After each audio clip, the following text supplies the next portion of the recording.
या बातम्यांचे प्रायोजक आहेत मेसर्स पुरुषोत्तम नारायण गाडगीळ, सराफ आणि जवेरी यांच्या शाखा महाराष्ट्रापासून कर्नाटकपर्यंत वेगळ्या वेगळ्या डिझाईन्स आणि आकर्षक डिस्काउंटसह मेसर्स पुरुषोत्तम नारायण गाडगीळ।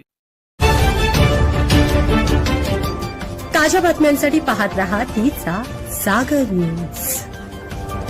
2029 निवडणुकीत मोठा ट्विस्ट, महिला आरक्षणासह लोकसभा विधानसभेच्या जागात वाढ, चंद्रकांत पाटलांकडून राजकारणात बदलाचे संकेत।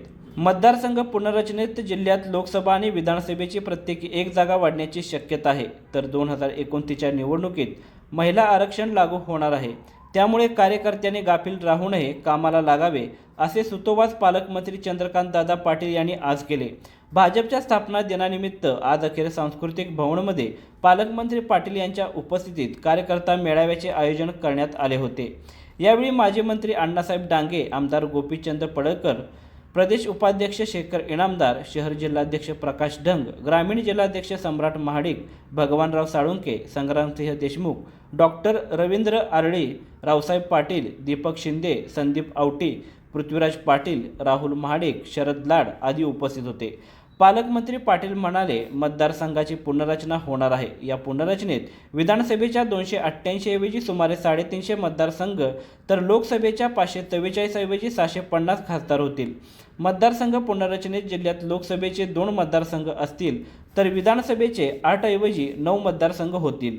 कार्यकर्त्यांनी मतदारसंघ पुनर्रचना, मतदार यादी पुनरीक्षण आणि महिला आरक्षण यावर बारकाईने काम करावे। BLO घरी येतील त्यांना अर्ज भरून द्या, अन्यथा 2029 मध्ये होणाऱ्या निवडणुकीत मतदान करता येणार नाही। आमदार पडळकर म्हणाले, जिल्ह्यात वर्षानुवर्षे 2 ते 3 घराण्यांची सत्ता राहिली। आमदार, खासदार, मंत्रिपदे त्यांच्याच घरात गेले। मात्र 2014च्या निवडणुकीपासून सर्वसामान्य कुटुंबातील कार्यकर्त्यांना आमदार म्हणून संधी मिळाली। भाजपा संविधानावर चालणारा पक्ष आहे, येथे कार्यकर्त्यांचा सन्मान केला जातो। शहर जिल्हाध्यक्ष प्रकाश ढंग यांनी स्वागत, तर ग्रामीण जिल्हाध्यक्ष सम्राट महाडिक यांनी प्रास्ताविक केले। जिल्हा सरचिटणीस विश्वजित पाटील यांनी आभार मानले। भारत जगात 4थ्या नंबरवर आहे, तो सन 2047 पर्यंत जगात प्रथम क्रमांकावर असेल, असे अर्थतज्ज्ञांचे मत आहे। तोपर्यंत देशात, राज्यात भाजप सत्तेत हवा। गाव, तालुका, नगर, जिल्हा, राज्य आणि देश या ठिकाणी भाजपची सत्ता हवी, असे पालकमंत्री चंद्रकांत पाटील म्हणाले।